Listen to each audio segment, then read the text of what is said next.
बीते 18 जुलाई को जस्टिस वर्मा ने सुप्रीम कोर्ट में अपनी याचिका दाखिल की थी। उन्होंने कैश बरामदगी मामले में आंतरिक जांच समिति की रिपोर्ट को खारिज करने और देश के तत्कालीन चीफ जस्टिस संजीव खन्ना की 8 मई की सिफारिश रद्द करने का अनुरोध किया था। नकदी मामले में इलाहाबाद हाई कोर्ट के न्यायाधीश जस्टिस यशवंत की याचिका पर सुप्रीम कोर्ट में सोमवार को सुनवाई होगी। जस्टिस वर्मा ने अपनी याचिका में आंतरिक जांच समिति की उस रिपोर्ट को अमान्य घोषित करने की अपील की है जिसमें उन्हें नकदी बरामदगी विवाद में कदाचार का दोषी पाया गया है।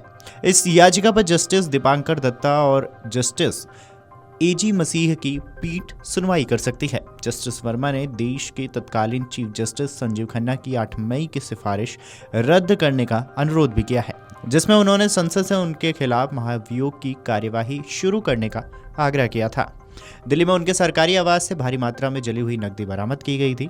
इसे लेकर सुप्रीम कोर्ट ने एक आंतरिक समिति का गठन किया था जिसने मामले की जांच की थी। जांच में उनके खिलाफ मजबूत सबूत पाए गए थे और उनके खिलाफ महाभियोग की कार्यवाही की सिफारिश की गई थी।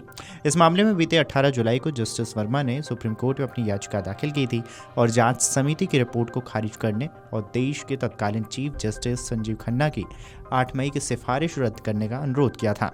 मिड रिपोर्ट्स की माने तो अपनी याचिका में न्यायमूर्ति वर्मा ने दलील दी है कि जांच गंभीरता से नहीं की गई।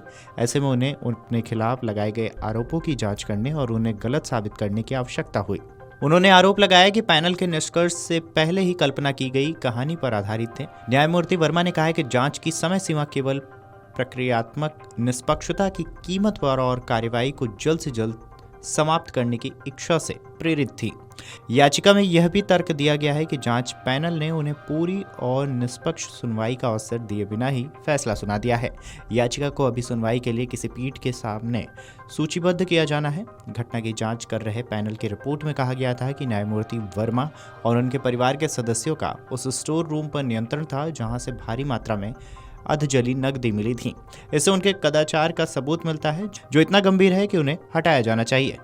आपको बता दें कि पंजाब और हरियाणा हाईकोर्ट के मुख्य न्यायाधीश शील नागू की अध्यक्षता वाले 3 न्यायाधीशों के पैनल ने 10 दिनों तक जांच की है। इस दौरान 55 गवाहों से पूछताछ की गई और 14 मार्च की रात लगभग 11:35 पर न्यायमूर्ति वर्मा के आधिकारिक आवास पर लगी आकस्मिक आग वाले घटनास्थल का दौरा किया।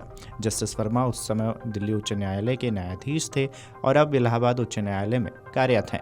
इस रिपोर्ट पर कार्रवाई करते हुए भारत के पूर्व मुख्य न्यायाधीश खन्ना ने राष्ट्रपति द्रौपदी मुर्मू और प्रधानमंत्री नरेंद्र मोदी को पत्र लिखकर न्यायाधीश के खिलाफ महाभियोग चलाने की सिफारिश की थी।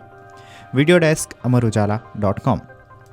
अगर आप ये वीडियो YouTube पर देख रहे हैं तो हमारे चैनल को सब्सक्राइब कर बेल आइकन दबाएं और Facebook पर देख रहे हैं तो हमारे पेज को लाइक करें।